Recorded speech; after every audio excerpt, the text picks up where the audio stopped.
Assalamualaikum warahmatullahi wabarakatuh. Kenapa pria berpakaian lusuh itu terlihat begitu tenang?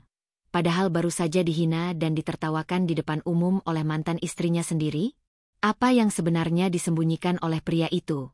Dan siapa dia sebenarnya? Sebelum kita mulai, kalian dari mana aja nih? Komen di bawah ya. Dan kami doakan yang subscribe dan like supaya dilunaskan hutangnya dan dilancarkan rezekinya. Restoran itu mewah, bernuansa modern klasik dengan lampu gantung kristal dan alunan musik jazz pelan yang mengisi udara. Nama restorannya terpampang megah, De Louvre Resto au Lounge, salah satu tempat makan paling bergengsi di pusat kota, yang hanya dikunjungi orang-orang dari kalangan atas. Pelayan berseragam rapi lalu lalang, menyajikan hidangan dari menu berbahasa Prancis dan Italia. Di salah satu meja VIP, duduk sepasang suami istri dengan tampilan mencolok. Si wanita mengenakan gaun mahal, sepatu hak tinggi berkilau, dan tas branded seharga motor. Sementara suaminya berdasi dengan jam tangan mewah, berbicara lantang soal bisnis, saham, dan pertemuan dinas pajak. Mereka adalah Novi dan Dimas. Sayang, ujar Dimas sambil menyeruput anggur. Ini restoran yang katanya tempat para konglomerat nongkrong. Untung gajiku sekarang udah bisa bawa kamu ke tempat kayak gini. Novi tersenyum lebar, bibirnya dilapisi lipstik merah marun. Dulu, mantanku ngajakin makan paling mentok di warteg. Mas, lihat nih sekarang, mewah banget. Tapi kemudian, senyum Novi memudar, berubah jadi tatapan tajam bercampur bingung. Seorang pelayan mendekat, membawa nampan berisi minuman. Langkah pria itu lambat, namun tegap. Wajahnya tenang. Matanya menyiratkan ketegasan. Namun tak ada sedikit pun kesombongan. Dimas tak mengenalnya. Tapi Novi membeku. Itu Dika. Pria yang dulu menjadi suaminya. Yang ia tinggalkan karena dianggap tak punya masa depan. Pria sederhana yang bahkan untuk beli motor bekas saja harus menabung bertahun-tahun. Tanpa ekspresi, Dika menaruh 2 gelas di meja mereka. Tak ada kata. Hanya tatapan sekilas yang tajam. Bukan benci, tapi semacam rasa paham. Ia lalu membungkuk sopan seperti pelayan lain. Dimas mengernyit. Mas, kayaknya istrimu kenal sama pelayan ini, ya? Novi tersenyum miring. Itu, mantanku, Mas.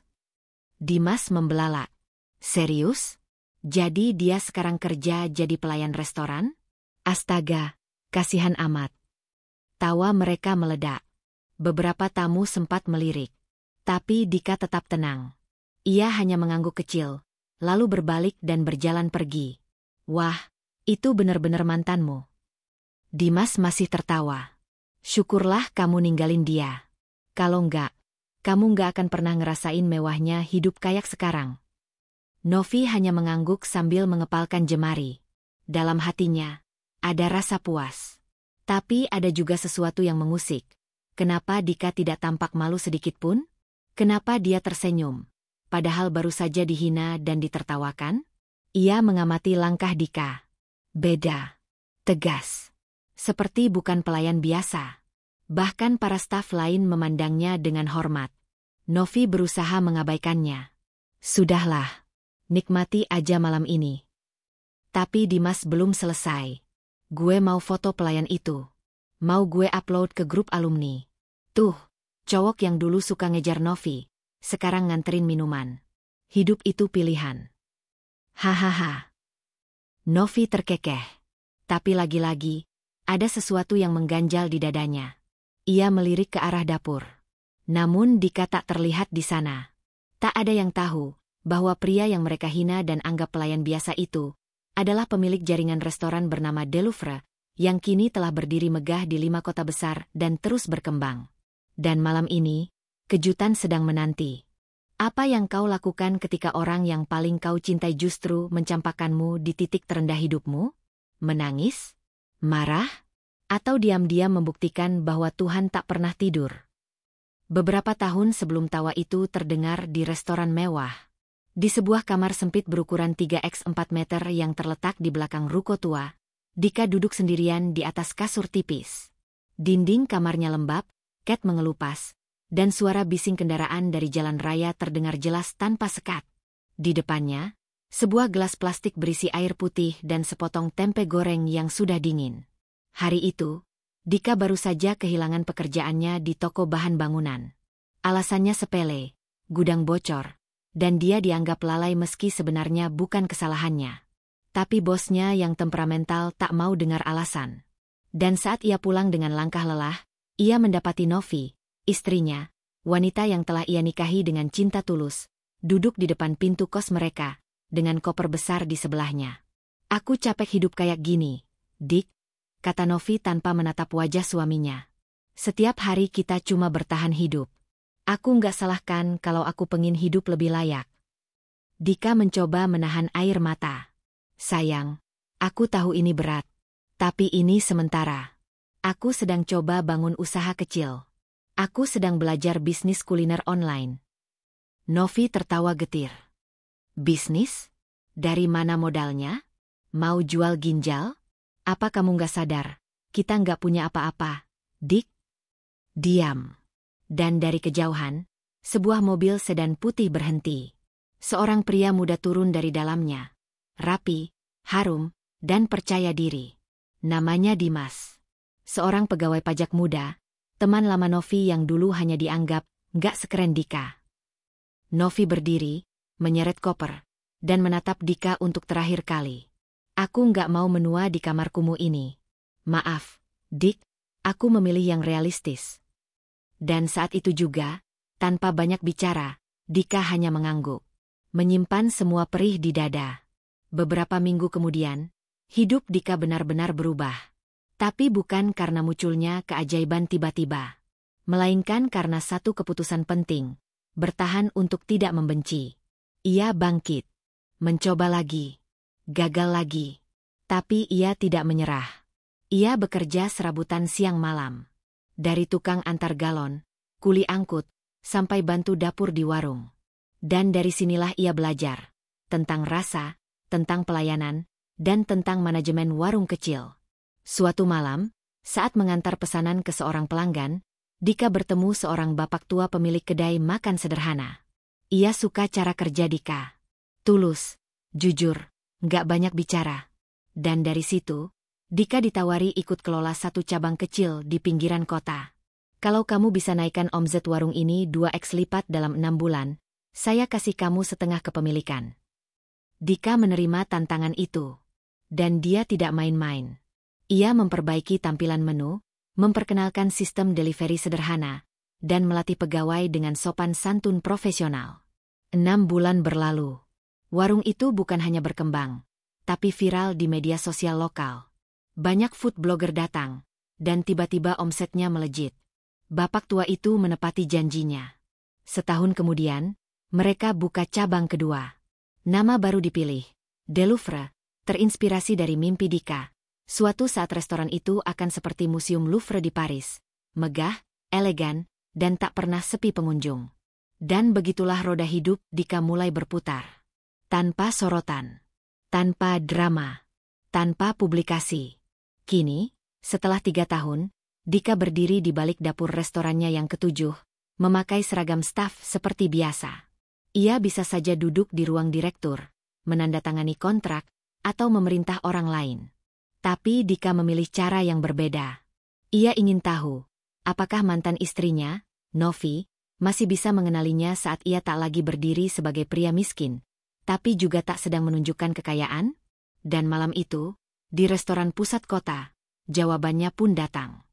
Restoran De Louvre Prime malam itu penuh sesak.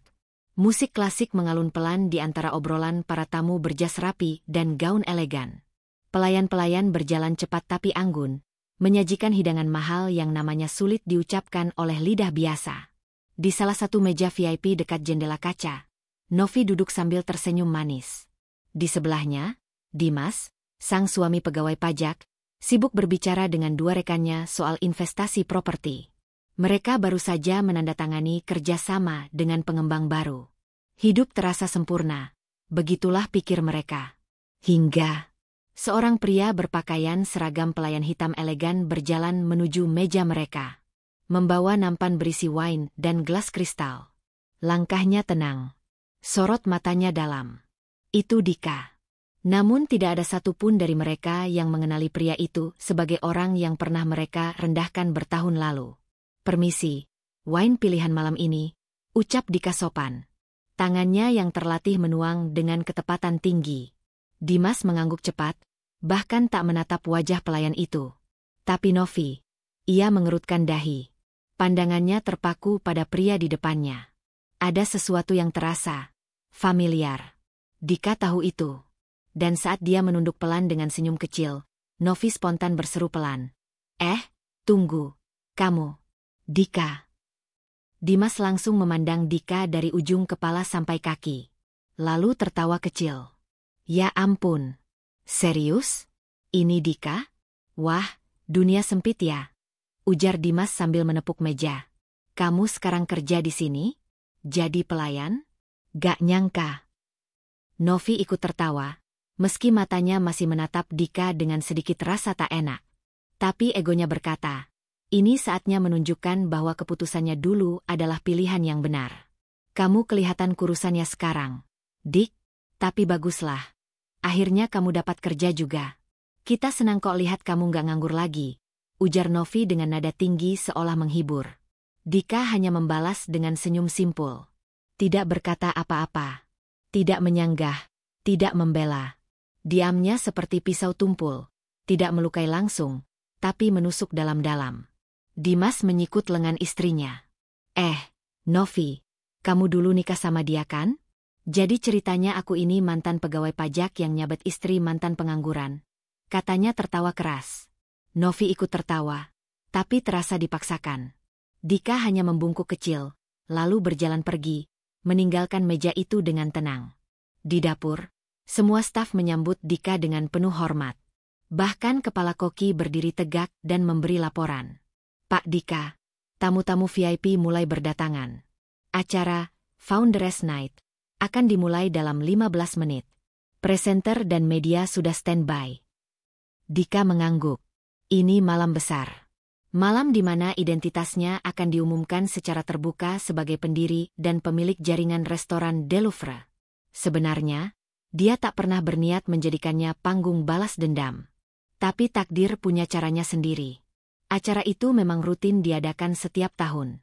Biasanya Dika enggan tampil. Tapi kali ini, entah kenapa, ia setuju. Dan malam itu, saat lampu sorot diarahkan ke panggung utama, seluruh perhatian tamu tertuju pada satu nama yang disebut oleh MC. Mari kita sambut founder dan pemilik dari seluruh jaringan restoran De Louvre, pria visioner yang memulai dari nol, dari dapur kecil hingga ke panggung nasional. Bapak Dika Prasetya. Tepuk tangan bergemuruh. Dan dari balik panggung, Dika berjalan naik, masih dengan tenang dan sikap bersahaja. Tapi kini, ia tidak lagi membawa nampan.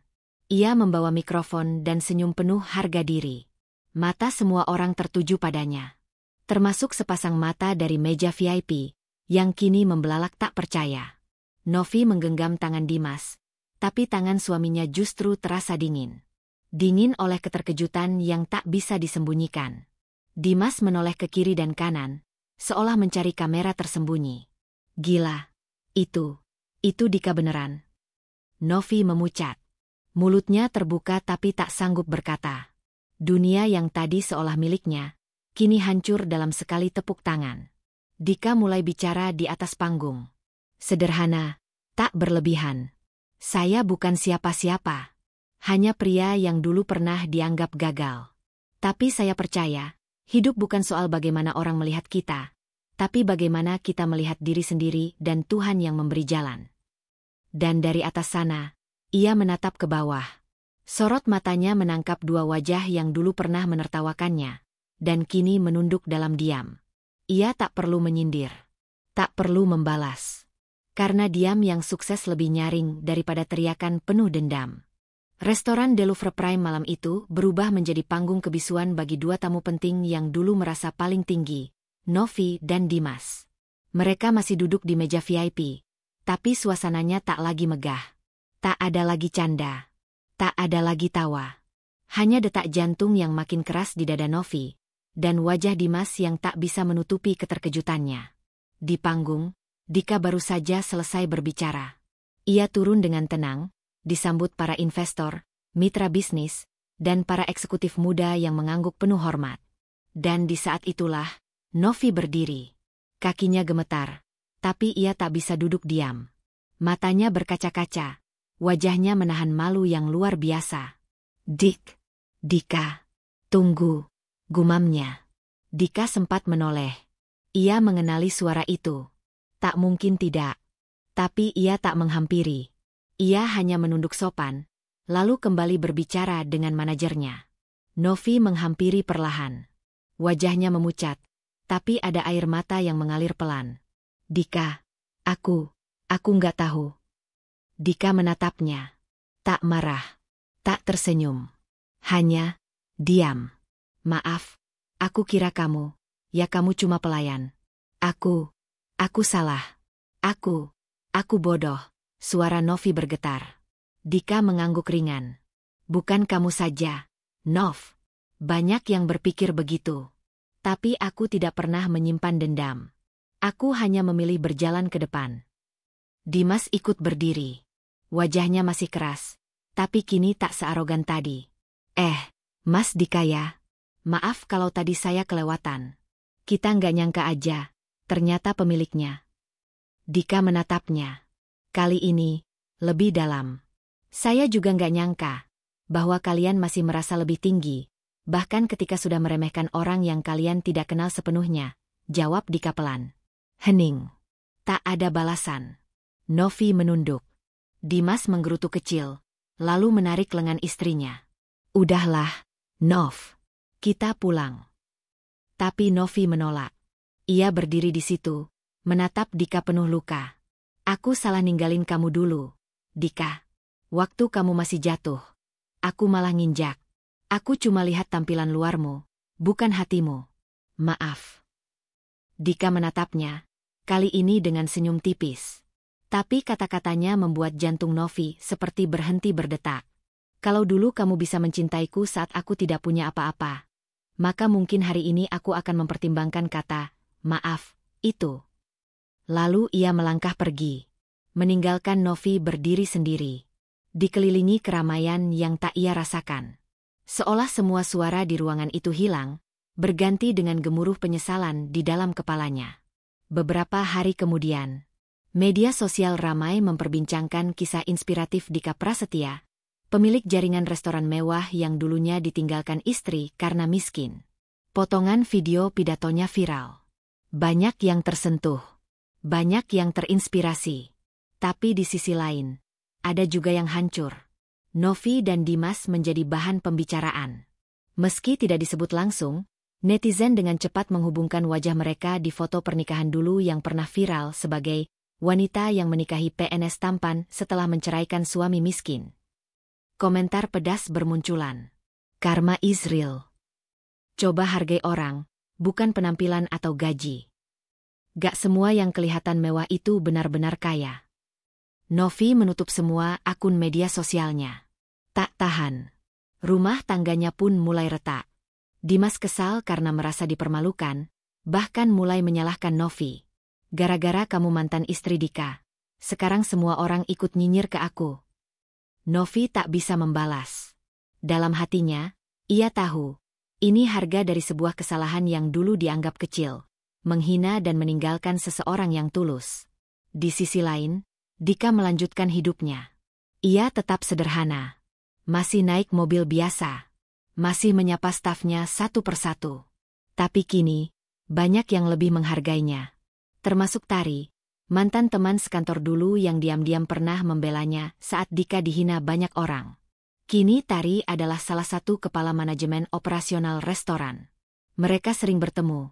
Dan diam-diam, ada rasa yang mulai tumbuh di antara mereka. Tapi Dika tak terburu-buru. Ia sudah belajar. Cinta yang tulus tak pernah menertawakan masa sulit, dan kesetiaan tak lahir dari kekayaan. Minggu pagi yang tenang di kafe rooftop milik Dika, langit senja, menjadi latar dari pertemuan yang tak terduga, dan mungkin yang terakhir. Novi duduk sendiri di sudut meja. Rambutnya diikat rapi. Wajahnya tak lagi dilapisi makeup tebal seperti biasanya. Dia tampak lelah, bukan karena fisik, tapi karena pergolakan batin yang menghantam selama berminggu-minggu. Pintu terbuka. Dika melangkah masuk. Ia tak datang sendiri. Di sampingnya ada Tari, yang mengenakan blus putih sederhana, membawa berkas kerja dan senyum ringan di wajahnya. Namun saat melihat Novi, langkahnya melambat. Dika memberi isyarat halus. "Tunggu sebentar di meja sana ya, Tari." Tari mengangguk. Ia paham. Ia bukan wanita yang penuh kecurigaan. Ia tahu, Dika adalah lelaki yang memegang janji dan menghormati masa lalu. Dika duduk di hadapan Novi. Hening menyelimuti. "Aku cuma pengen minta maaf sekali lagi, Dik. Bukan buat balikan. Bukan karena aku tahu kamu sukses. Tapi, karena aku sungguh menyesal," ucap Novi lirih. Matanya basah, tapi tak mengemis. Ia bicara sebagai wanita yang akhirnya sadar, bukan sebagai mantan istri yang mau kembali. Dika menatapnya. Tak ada marah di wajahnya. Tapi juga tak ada cinta seperti dulu. "Aku sudah maafin kamu, Nov," ucap Dika tenang. Novi tersenyum getir. "Tapi aku belum bisa maafin diriku sendiri." Ia menunduk. Air matanya jatuh. "Waktu kamu susah, aku ninggalin. Sekarang aku tahu rasanya. Dihina, dijatuhin orang, bahkan sama suami sendiri. Dimas sekarang, dia bukan orang yang aku kira. Dia kasar. Sering main tangan. Dan semua kemewahan itu ternyata penuh utang." Dika diam. Wajahnya tak terkejut. Seolah sudah bisa menebaknya sejak awal. "Dik, kamu gak harus jawab apa-apa. Aku tahu aku kehilangan kesempatan. Tapi setidaknya, aku bisa lega setelah bicara ini langsung ke kamu." Dika menarik napas panjang. "Novi, setiap orang bisa salah. Tapi nggak semua berani mengakui dan memperbaikinya. Kamu datang ke sini, itu udah cukup membuktikan kamu berubah." Ia tersenyum tipis. "Tapi kamu benar. Ini bukan soal balikan. Kita masing-masing udah ada di jalur yang berbeda. Dan aku juga udah mulai buka hati untuk seseorang yang lebih sederhana tapi tulus." Dika melirik ke arah Tari, yang sedang tersenyum kecil di meja jauh. Novi menoleh. Ada getaran aneh di dadanya. Tapi bukan cemburu. Lebih seperti penyesalan yang tak bisa diubah. "Dia baik, ya?" tanya Novi pelan. "Dia pernah belain aku waktu semua orang tertawain aku karena baju dan motorku jelek. Waktu itu cuma dia yang bilang, 'Mungkin kamu sedang nyiapin sesuatu besar yang orang belum tahu.' Dan ternyata dia benar." Novi mengangguk. "Kamu pantas bahagia, Dik." Beberapa minggu kemudian, berita menggemparkan kota. Dimas resmi dicopot dari jabatan karena kasus manipulasi pajak dan penyalahgunaan wewenang. Namanya viral. Kali ini bukan karena karisma, tapi karena skandal. Novi yang sudah lebih dulu mengurus perceraian, kini hidup sendiri. Ia pindah ke kota kecil, memulai kembali hidupnya dengan menjual kue dan belajar mengajar anak-anak yatim. Tak mewah, tapi tenang. Sementara itu, Dika dan Tari pelan-pelan membangun hubungan mereka. Bukan kisah cinta yang mendadak dan penuh drama. Tapi tenang, bersahaja, dan saling mendukung. Dan pada satu malam di teras rumah sederhana milik Dika, di bawah bintang yang redup, Dika menggenggam tangan Tari. "Kalau dulu aku jatuh dan ditinggal, sekarang aku ingin bangkit dan menggandeng tangan yang tak pernah pergi." Tari tersenyum. "Aku akan tetap di sini. Bukan karena hartamu, tapi karena hatimu." Cerita ini mengajarkan bahwa penampilan dan keadaan seseorang hari ini bukanlah ukuran sejati dari nilai dan masa depannya. Jangan pernah meremehkan atau menghina orang lain hanya karena mereka sedang berada di bawah, karena bisa jadi merekalah yang akan berdiri paling tinggi esok hari. Kesetiaan, ketulusan, dan rasa hormat jauh lebih berharga daripada harta dan gengsi sesaat. Dan yang terpenting, saat kita memilih seseorang karena cinta yang sejati, bukan karena kemewahan semu, maka kebahagiaan yang tulus akan menyusul di belakangnya. Ask ChatGPT.